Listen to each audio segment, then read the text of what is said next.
Plague times, a mysterious miracle cure.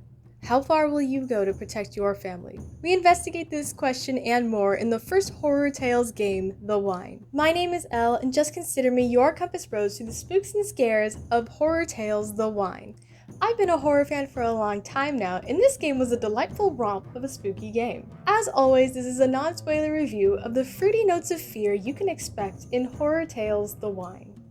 On a small stolen boat, you make your way to an island city in search of a miracle wine to protect your family from a plague that has been raging over the archipelago.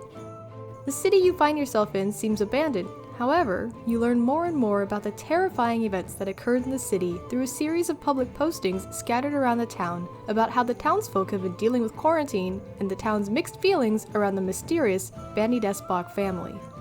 Everything points to the town being abandoned, but are you really alone?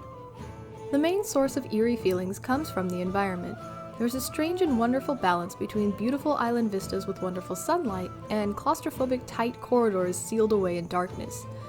There is no dialogue in the game, and all of the tone depends on the environment alone, which evolves as one progresses through the game and moves from one location to another. The settings are hard to predict, which makes the game progression feel very fulfilling from one scene to the next. Aside from the physical environments in the game, the scene dressing also helps set the tone and story of the location. In one room, you can find yourself in a wine cellar with all the bottles smashed this way and that. Another room can be full of skeletons depicting people huddled in fear alongside notes describing their last tortured days of life.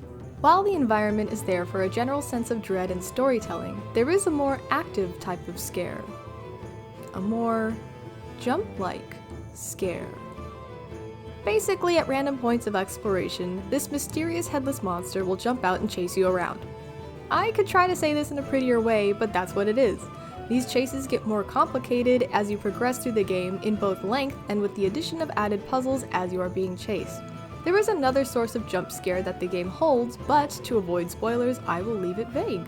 The chase sequences are joined with this, I hesitate to call it music, but a terrible sound that made me feel gross and want to run away. That kind of helps keep the sequences unsettling for their duration. After reflecting on the unsettling nature of Horror Tales The Wine, I would describe its horror style as high ambiance active horror. The high ambiance is for the wonderful and chilling environment that the game gives you to explore that really puts you in the headspace to get creeped out. The active horror is directly related to the frequent jump scare turn chase sequences that dominate the method of gameplay. If you're worried about this game being dominated by jumps and scares, then fear not. Horror Tales The Wine is a very short game that only runs about 2 to 4 hours, assuming you get through the puzzles in a decent amount of time.